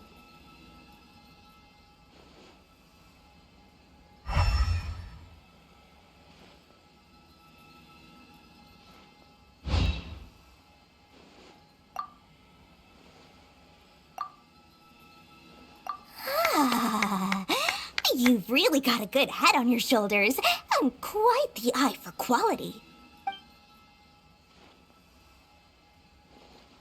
We'll take these, please and thank you. My oh my, you are blessed with a taste for both the exquisite and the extravagant. Customers like you are a rare breed. 1 in 100. No, 1 in 1,000 even. Listen, I have a special offer for you two. If you spend just 100,000 more and more, you can pick any knowledge capsule of your choice up to a value of 1 million Mora. Say what now? Hey, did you hear that? Spend another 100K and we get a capsule worth a whole 1,000,000! But all the canned knowledge we just bought is easily worth 500,000 Mora. If we spend just a little more, we can get something worth 1,000,000 Mora. Isn't that a fantastic deal? Think about it. We've gone to all this trouble to get this canned knowledge. And so far, everything we bought belongs to Al-Haytham. Aren't Aren't you even the least bit curious about how this whole canned knowledge thing works? We're talking instant knowledge here. Don't you want to try it yourself? Come on, come on! We still have around 100,000 of Alhaitham's moral left, so let's put it to good use by finding something useful for you. Ahem, you've got a deal, Dory. We'd like to spend an extra 100,000. Excellent! Then please, select from this fine collection of canned knowledge over here. Hold on a second. I thought we could choose whatever we wanted. Why can't we choose the ones from over there? Oh, but my dear customer, the knowledge capsules over here are worth 1 million mora each. I'm sure discerning customers like yourselves will be able to find something to your liking. Please, take your time. Oh, Paimon has a bad feeling about this. Let's use Elemental Sight again to check these.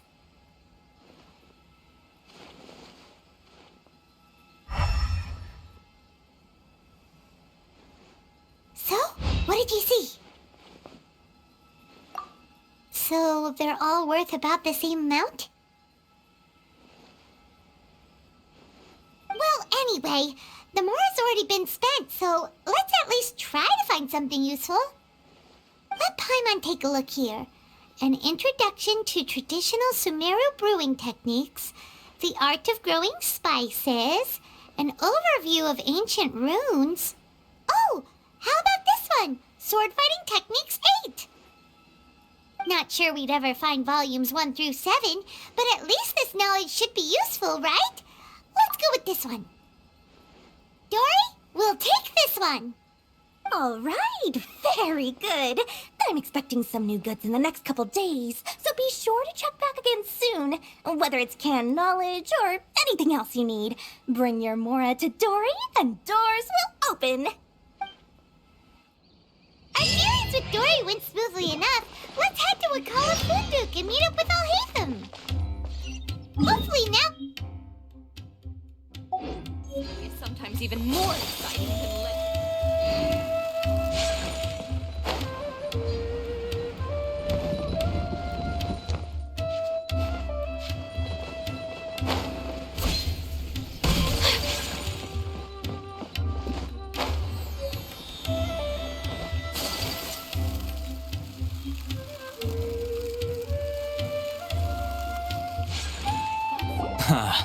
You two made it.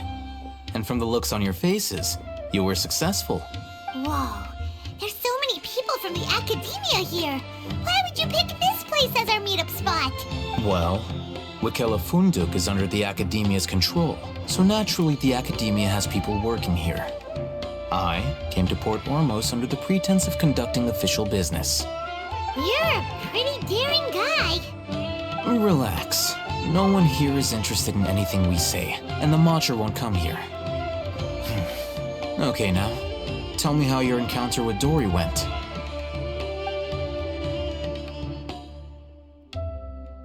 Okay, we did what you asked. So, can you tell us about the knowledge capsule that the Academia lost now? Before that, I have to ask, why are you two so intent on tracking it down?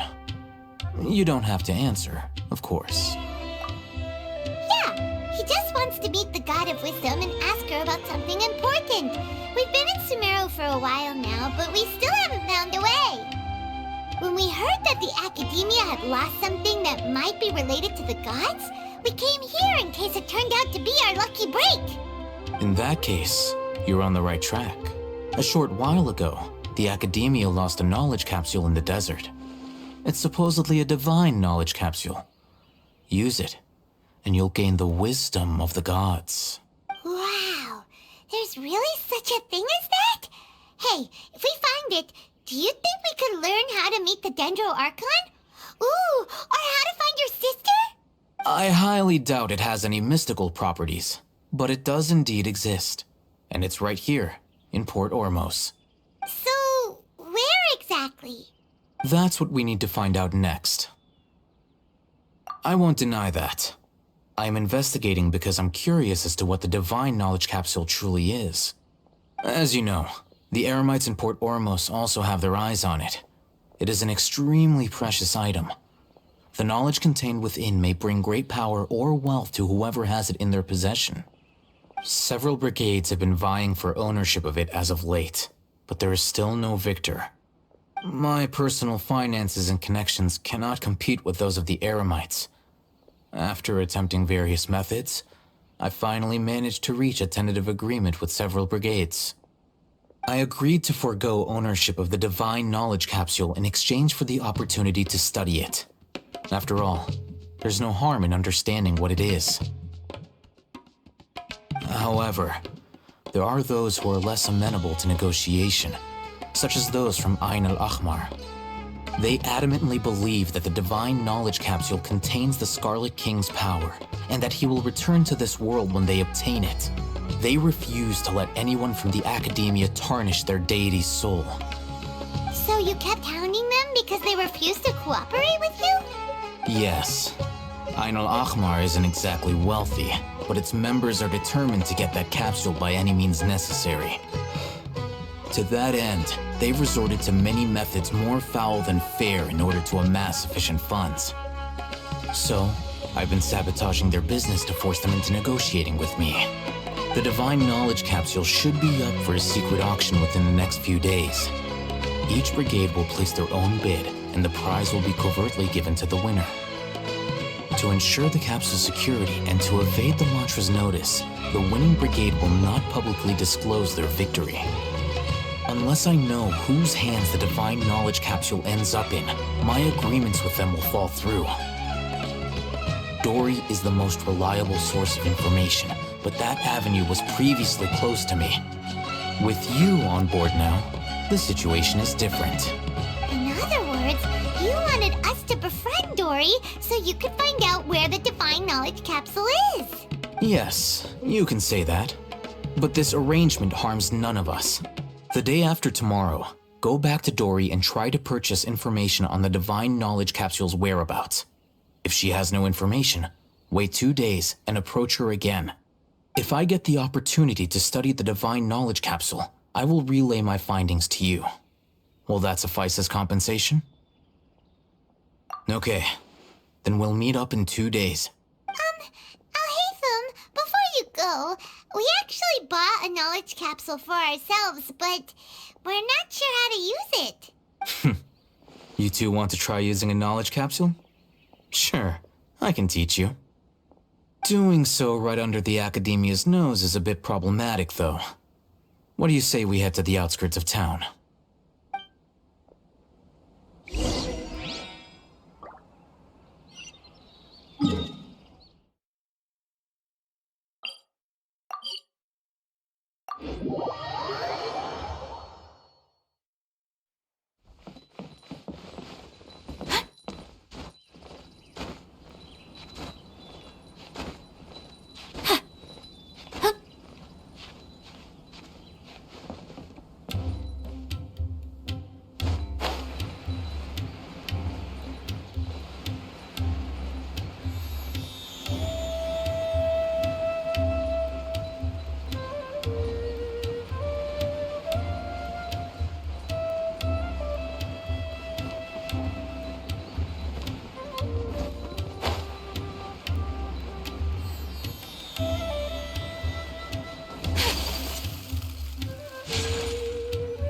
All right, this place works. Show me the capsule you purchased. Here. Sword Fighting Techniques 8. Huh. A combat class knowledge capsule. This class is something of a rare find these days, since most have been taken by the Eremites to augment their battle capabilities. Really? Yeah, what a great buy! If you want to determine the efficacy of this capsule, I can evaluate your combat ability. However, effects will likely be minimal if you already possess a high amount of strength.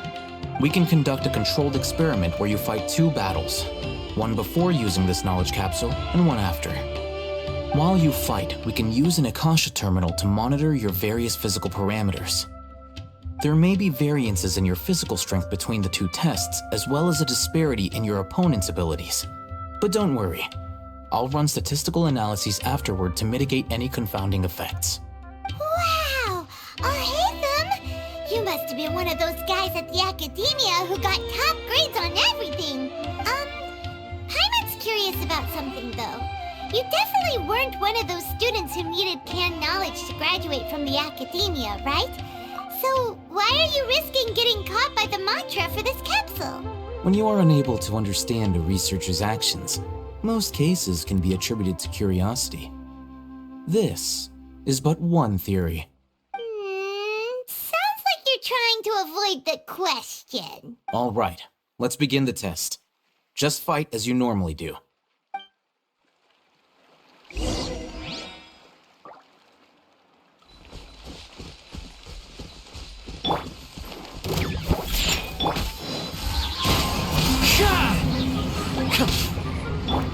Take flight!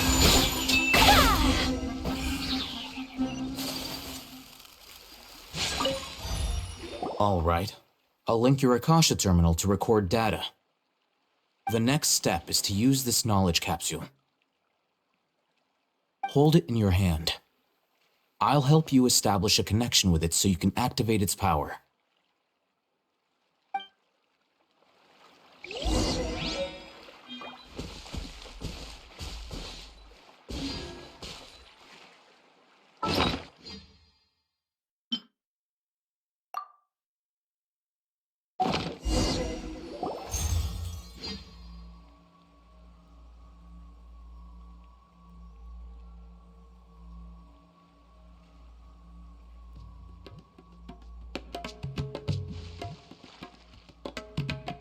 Hey, how are you feeling?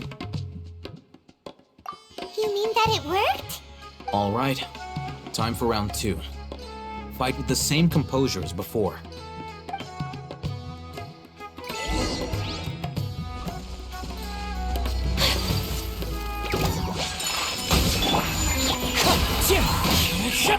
Shake it and stir.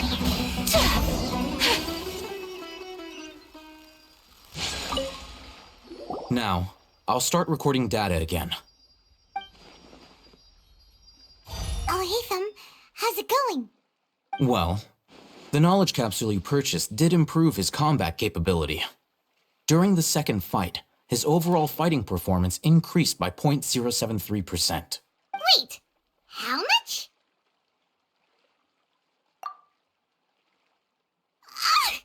Dory's such a jerk! She totally scammed us! 1 million mora? This thing isn't worth a tenth of that amount! Of course, this could be because he is so powerful that the capsule's contents were unable to produce a substantial increase. At the very least, this test allowed me to gain more insight into you two. Our deal seems increasingly worth my investment. I'm heading back to Akela Funduk. I await your response in 2 days' time. This is Mora for when you ask Dory for information. Pay her...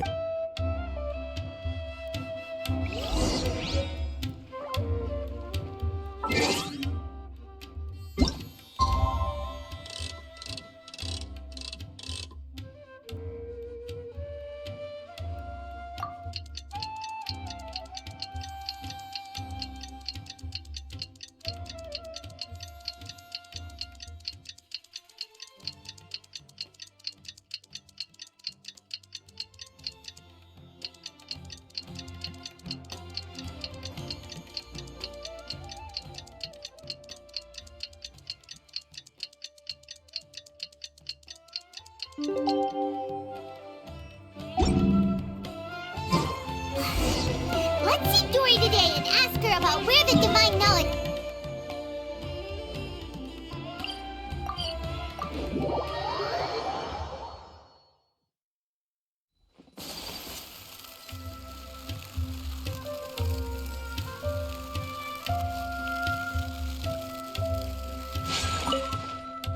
Here, over here!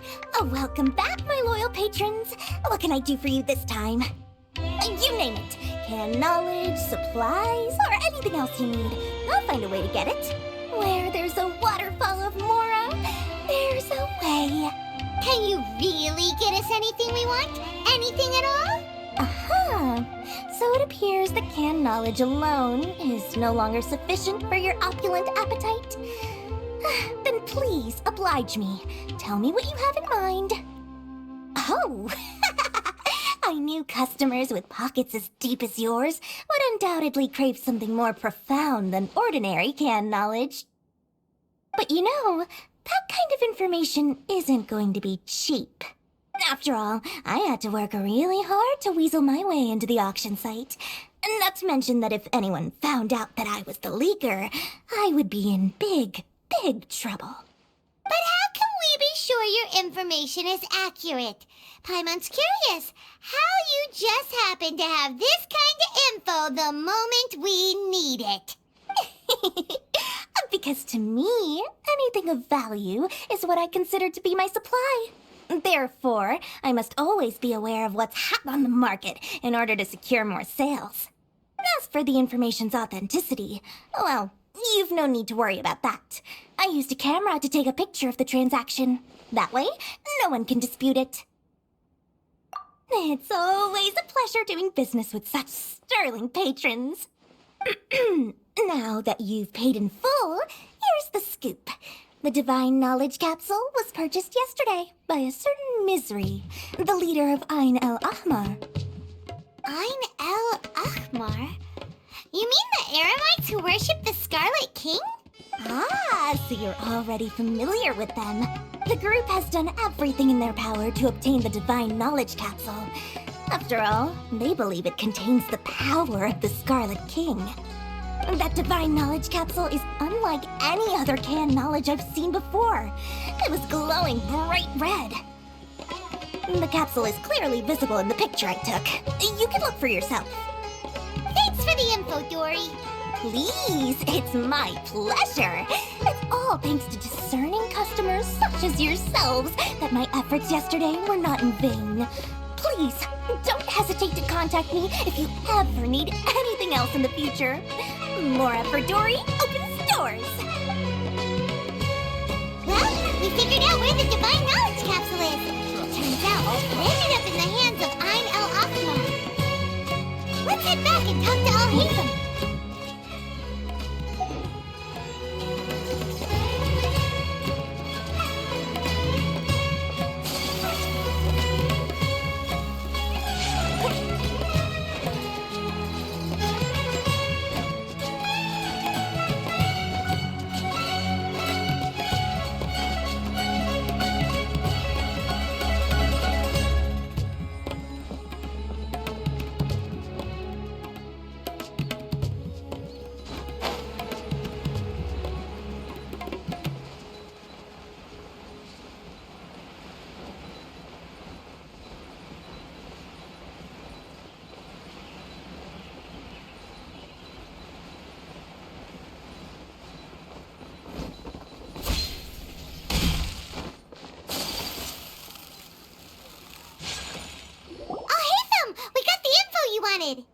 Really?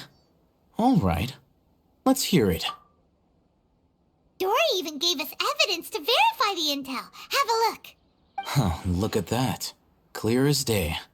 It must have taken some guts just to infiltrate the scene of the Eremites' transaction. But then to get close enough to take a picture like this. Bold move, Dory. Very bold move. All right. The person in this picture is indeed Misery, the leader of Ain el-Ahmar, and the glowing red capsule he's holding appears to be the Divine Knowledge Capsule. In which case, if we play our cards right, when we confront them next week, we should be able to force them to show their hand. At first, Paimon didn't get why you were provoking these Ain el-Ahmar guys. But now, it sort of makes sense. Everything's playing right into your hands. After we defeat them, we can finally have a serious talk with their boss and get them to lend us the Divine Knowledge Capsule. Thank you for your time and efforts. Take a few days off while I make some preparations. Let's meet up again on the afternoon of the arranged date, 3 o'clock sharp. See you then.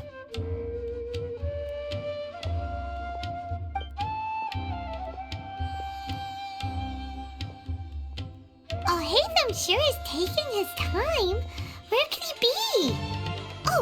there he is. I'm sorry to keep you waiting. Let's head to the pier in front of Pharos Lighthouse. Yep, let's go.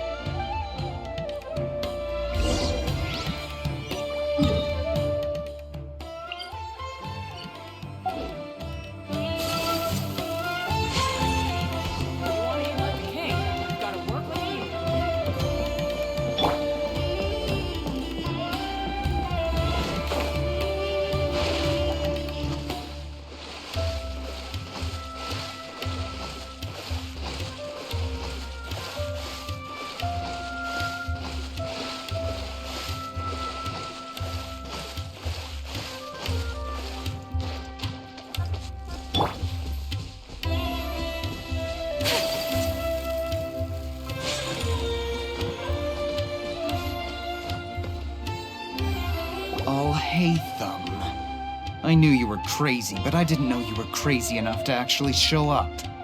It was I who demanded that these negotiations take place.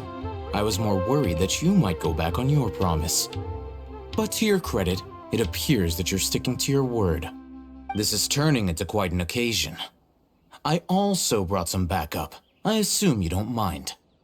Backup? Aren't you the brat from the restaurant the other day? You've come to support this lunatic because he helped you out? Fine, your funeral. I'm not going to mince my words. Once we're done with you, you'll be nothing more than fish food. Get 'em, boys! Uh-oh, here they come. Good luck, you two.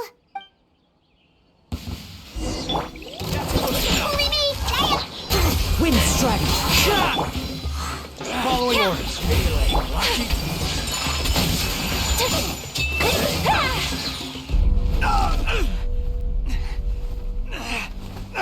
Academia scum!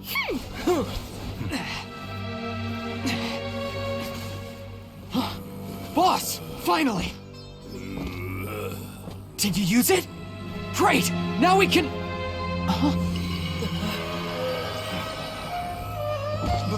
Boss? Boss!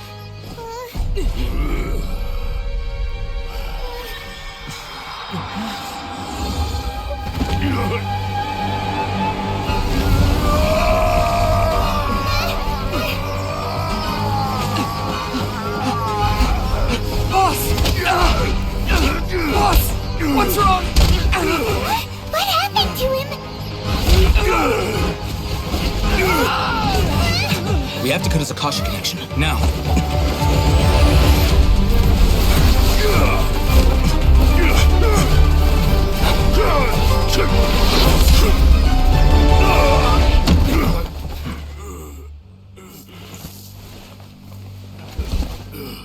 Target acquired! Arrest him!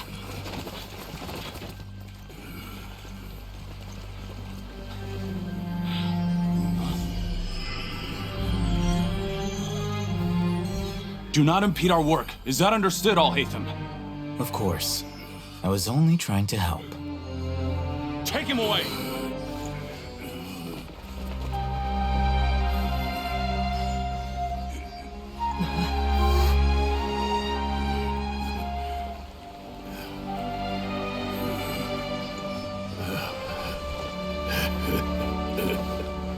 World, forget me.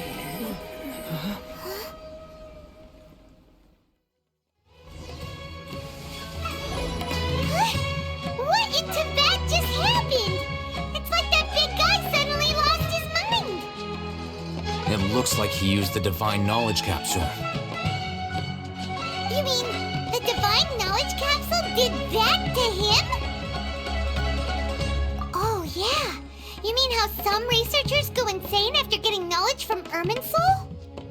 I've heard of numerous incidents of researchers in Satyavada life going insane. The state that man is now in suggests that this is a similar situation. This Divine Knowledge Capsule does appear to be linked to the gods, but beyond that, it doesn't seem anything like the rumors suggest. Possessing it doesn't grant you divine wisdom or power. Did you hear what he said? World, forget me. What could that possibly mean? If the mantra took him away, then that means the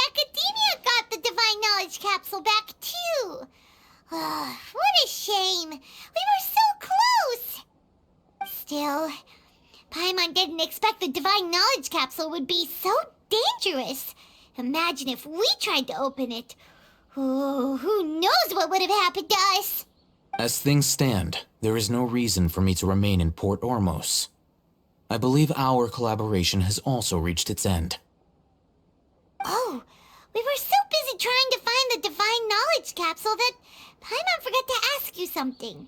Since you're a member of the Academia, do you have any idea how we can go about meeting Lesser Lord Kusanali?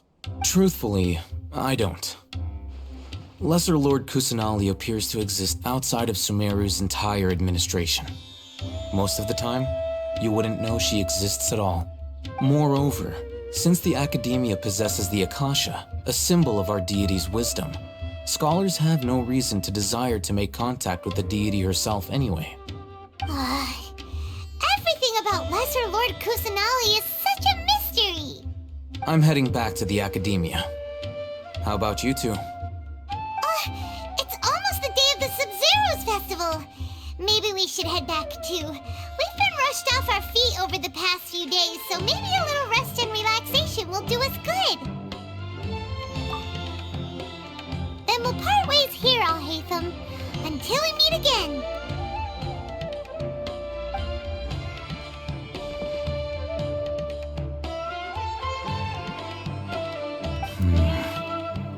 Now, do I deal with this thing first? Or should I produce the report that the higher-ups require?